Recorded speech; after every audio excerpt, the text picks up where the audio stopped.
Hey, it's Danny from Conscious Calisthenics here. So I want to talk about the top 3 mistakes that I see so many people do when they're trying to perform intermittent fasting on an everyday basis, such as the 16-8 method, which is fasting for around 16 hours and having an eating window for around 8 hours. If you don't know about this method, I highly recommend that you do some research up online, and I will put a link for a video here where I talk about it more in detail and why it's so amazing for weight loss. And these 3 mistakes that I'm going to mention are some mistakes that I've made on my intermittent fasting journey when I started it around 7 months ago or so. So yeah, I know from personal experience, and I can tell you how you can avoid this so you can actually stick to intermittent fasting on an everyday basis to help you gain the greatest benefits and sustain them long term, mentally and physically, holistically. And the first reason I find, which is a really simple, easy one to resolve, is not drinking enough water throughout the day. Because you're not consuming food, you need to be drinking enough water throughout the day to make sure that you are hydrated enough. And what you're going to find is it's actually going to reduce and also allow your body to completely eliminate any hunger pains that you're getting.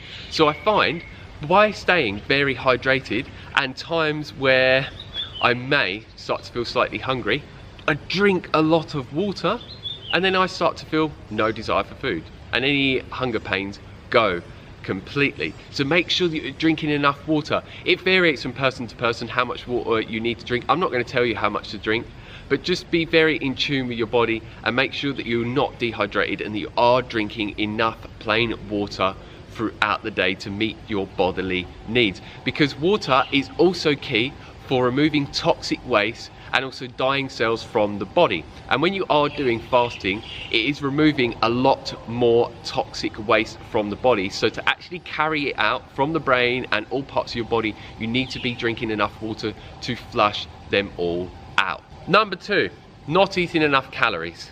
I see so many people try and massively restrict their calorie intake whilst doing intermittent fasting, and I do not promote calorie restriction whatsoever, because if you're not eating enough food, you will find that you don't have as much energy as you possibly could, and you're also going to find that cravings kick in a lot easier because you're not meeting your body's needs for the fuel that it needs through the macronutrients, but also the micronutrients such as the vitamins and minerals. So make sure that you are eating an abundance of food when you are eating during that 8-hour eating window, because I found when I started at certain points to not eat as many calories and I'd stop eating during that eating window and it would come to the end, I found fasting for 16 hours so much harder. I felt so much more hungry and I had a lot more cravings, and my energy levels were not as high and my cognitive function was not as good as well. And I do highly recommend eating an abundance of nutrient-rich foods rather than those garbage foods, because you're going to be providing your body with a lot of those micronutrients that I've mentioned that's just going to make you feel a lot better overall. And the more nutrient dense a food is, the longer you will feel satiated for. So this is absolute key. I cannot stress this enough. And when I say nutrient dense foods, I mean foods that are provided for us by nature in their whole form. So things such as fruits and vegetables and nuts and seeds and many other different foods out there that are plant-based that just are so nutrient rich, and they're easy to digest as well. They're really high in water content, really high in fiber, so they are really good for your health overall. And if you're concerned that you'll be eating too many calories, do not be concerned, because when you're in the fasting state, your body is burning the body fat as fuel. So for me, I still eat around 3,000 calories a day, and look how thin I am. Got the V cut and everything. Like, you can see my abs very clearly. There's of no issue whatsoever. So I found with intermittent fasting, I can still have a very low body fat percentage and not count calories whatsoever, which I find personally counting calories does my head in. It's too much. I have enough going on in my life as it is already, so it just makes my life a lot easier with eating. And the third reason I find is people not creating an eating schedule and sticking to it to the best of their ability, because a lot of people will not do this, and then you can find it a lot harder to sustain it.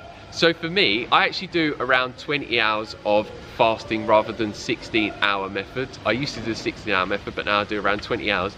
And I find that I need to stop eating around 7 p.m. and start eating the next day around 3 p.m. If I start to eat later, around 8 to 9 p.m, and I have to push the fast back to 4 to 5 p.m, I find it so much harder to actually push it to that length of time and eat that much later in the day. So from my own personal experience, it is absolutely bad news because our bodies get used to eating at specific times. So if you're messing the times around and switching it all up, your body gets very confused. And I found quite a few times I need to break the fast early if I'm meant to be eating an hour or two later than I normally would do. So try and find out what works for you, experiment with it. This is what I did, and find out what eating schedule works best for you with your fasting schedule, and stick to it to the best of your ability. I understand, just like myself, we all have very busy lifestyles, so you may not be able to stick to this spot on every single day, but just do the best that you can do. And one last thing I will add is, if you're new to intermittent fasting, because your body is getting used to a new way of eating and restricting its eating window, you may find this difficult at first, but follow all of these steps that I've mentioned to correct these 3 common mistakes that I see a lot of people do. Because from my own personal experience, when I started doing the 16-8 method about 7 months ago, before switching to the 20-hour method about a month ago, is that sticking to all of these things very, very strictly and not making the mistakes, that I found it easy to do from day one. So yeah, I highly recommend that you do what I've done, because it's worked for me and I'm sure that it will work for you. I coach many people around the world and it seems to have worked very effectively for them to sustain intermittent fasting long term. So yeah, it's as simple as that. Give it a go and see how it works for you. I absolutely love intermittent fasting. It makes me feel absolutely amazing. It boosts things such as human growth hormone by up to 2,000% in men and women, around 1,300%, which increases muscle mass and it reduces bodily fat, which will help you go in the direction of achieving a leaner body but with a lot more developed muscles. And it has a wide array of other amazing benefits as well, as proven through scientific research. So yeah, if you have any questions, as always, leave them down below and I get back to you as soon as possible. I love answering your questions, and if you have any feedback on this video, please leave them down below, and like the video if you like it. If you don't, give us a thumbs down. I don't mind either way. All feedback is good feedback in my eyes.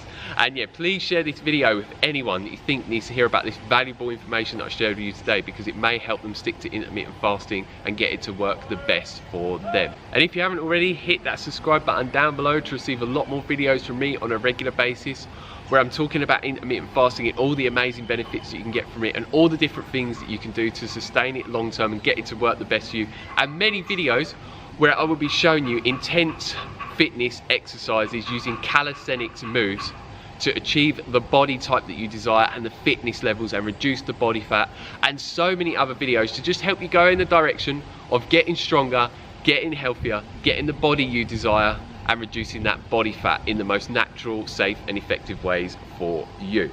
So yeah, stay tuned for them if that sounds good for you, and make sure that you hit the bell button next to the subscribe button to actually get email notifications of when new videos come, because if you don't, you will not be notified by email. So yeah, stay strong, stay fit, and go and get those gains. Peace.